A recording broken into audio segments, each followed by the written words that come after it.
Panalangin sa mahal na Birhen ng laging saklolo. Sa ngalan ng Ama, at ng Anak, at ng Espiritu Santo. Amen.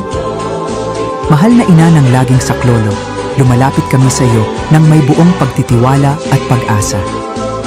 Ikaw ang mapagmahal na inang hindi nagsasawang umalalay sa iyong mga anak sa oras ng kalungkutan, pangamba at pangangailangan. Maraming salamat sa iyong walang sawang pamamagitan at pagmamahal. Turuan mo kaming magtiwala sa Diyos kahit sa gitna ng aming mga pagsubok. Patatagin mo ang aming pananampalataya at akayin kami palapit sa iyong anak na si Jesus. Ngayon, ilapit natin sa ating mahal na ina ang ating mga personal na kahilingan. Manatili tayo sa ilang sandali ng katahimikan.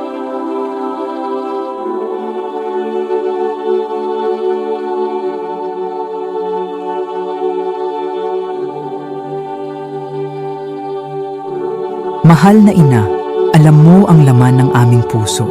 Dalhin mo ang lahat ng aming mga kahilingan sa iyong anak na si Jesus.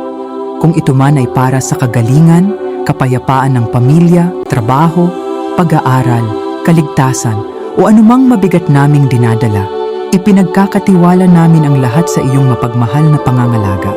Tulungan mo kaming tanggapin ang kalooban ng Diyos ng may kapayapaan at pag-asa. Bigyan mo kami ng lakas na magpatuloy, ng pusong marunong magpatawad, at ng pag-ibig na handang maglingkod sa kapwa. Mahal na Birhen ng laging saklolo, ipanalangin mo kami ngayon at magpakailanman.